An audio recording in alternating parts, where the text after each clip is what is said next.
اللہ پاک ہمیں صحابہ اکرام نصیب فرمائے، اور صحابہ اکرام میں بہت بڑے صحابی جو کہ اس امت کے پہلے خلیفہ ہیں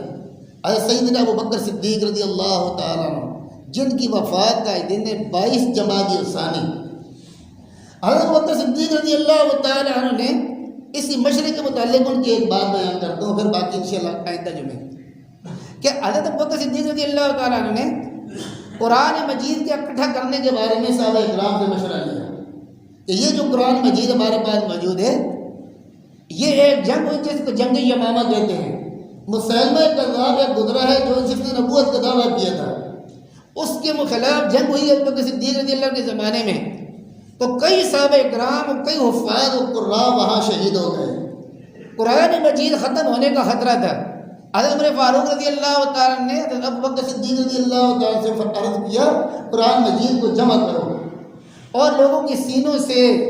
اور کاٹھیوں پر لکھا ہوا تھا، اس طریقے سے پتھروں پر لکھا ہوا تھا قرآن مجید، وہاں سے اٹھا کر کے جمع کرو۔ حضرت صدیق اکبر رضی اللہ تعالیٰ عنہ پر شرح صدر نہیں ہو رہا تھا، سینہ نہیں کھل رہا تھا، میں کس طرح یہ کام کروں، جس کام کو نبی نے نہیں کیا میں کس طرح کروں۔ لیکن آخرکار مشورہ ہوا تو حضرت زید بن ثابت رضی اللہ تعالیٰ عنہ یہ کتابت کرتے تھے، قرآن مجید کو لکھا کرتے تھے نبی کریم صلی اللہ علیہ وسلم کے سامنے۔ ان کو بلایا گیا،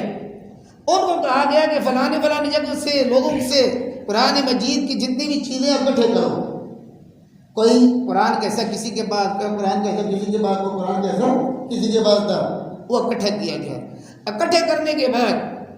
قرآن کی شکل میں اور قرآن کی شکل میں یہ سب تو پہلے جمع کرنے والے کون ہیں؟ حضرت سیدنا ابو بکر صدیق رضی اللہ تعالیٰ، جنہوں نے اس امت پر بہت بڑا احسان کیا۔